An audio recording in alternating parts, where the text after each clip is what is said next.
August 7 బూడిదకు ప్రతిగా పూదండను, దుఃఖమునకు ప్రతిగా ఆనంద తైలమును, కుంగిపోయిన మనస్సునకు ప్రతిగా స్తుతి వస్త్రమును వారికి ఇచ్చుటకు.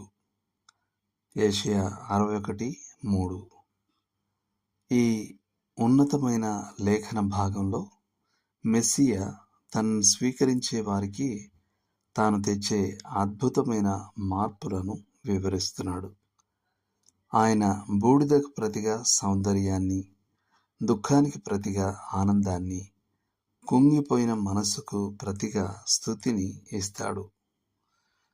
మనం ఆయన వద్దకు భోగ విలాసాలతో కాలిపోయిన జీవితపు బూడిదను, మద్యం లేదా మాదక ద్రవ్యాలచే నాశనమైన శరీరపు బూడిదను తీసుకువస్తాం. మనం ఆయన వద్దకు అరణ్యంలో వ్యర్థమైన సంవత్సరాల బూడిదను లేదా భగ్నమైన ఆశలు మరియు చెదిరిన కలల బూడిదను తీసుకువస్తాం. మరి మనం ఏమి పొందుతాం? ఆయన మనకు సౌందర్యాన్ని, మిరుమిట్లు గొలిపే వధువు కిరీట సౌందర్యాన్ని ఇస్తాడు. ఎంత గొప్ప మార్పు! పాపములో అలసిన పేద బానిస పరిశుద్ధుడైన దేవుని సహవాసినిగా గౌరవించబడుతుంది. J.H. జోవెట్.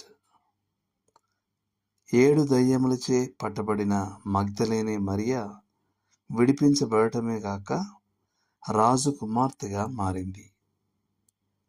కొరింథీయులు తమ నీచ స్థితిలో ఆయన వద్దకు వచ్చి కడుగబడి పరిశుద్ధపరచబడి నీతిమంతులుగా తీర్చబడ్డారు.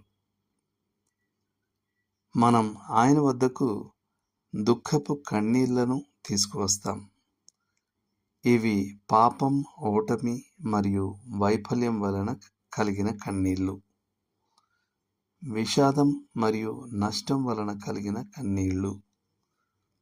విచ్ఛిన్నమైన వివాహాలు మరియు దారి తప్పిన పిల్లల గూర్చిన కన్నీళ్లు. ఈ ఉప్పగా ఉండే కాల్చే కన్నీళ్లతో ఆయన ఏమైనా చేయగలడా? ఆయన వాటిని తుడిచివేసి వాటి స్థానంలో మనకు ఆనంద తైలమును ఇవ్వగలడు.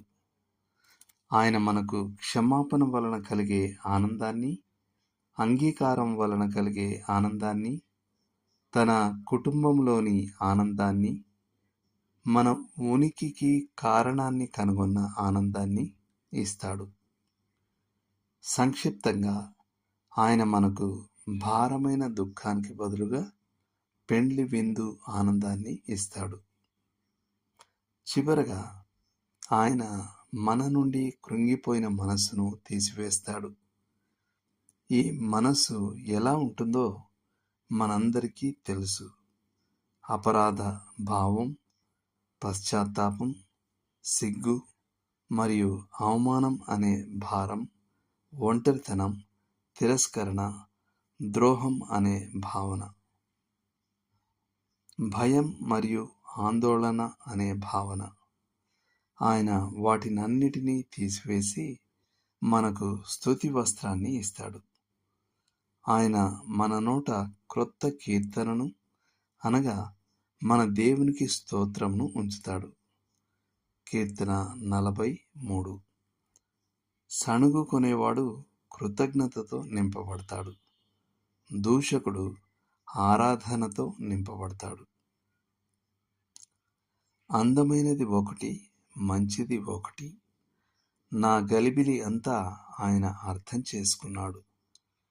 ఆయనకు నేను ఇవ్వగలిగిందల్లా పగిలిన హృదయమే. అయితే ఆయన నా జీవితాన్ని అందమైనదిగా మార్చాడు. విలియం గైథర్. దేవుడు మిమ్మల్ని దీవించును గాక.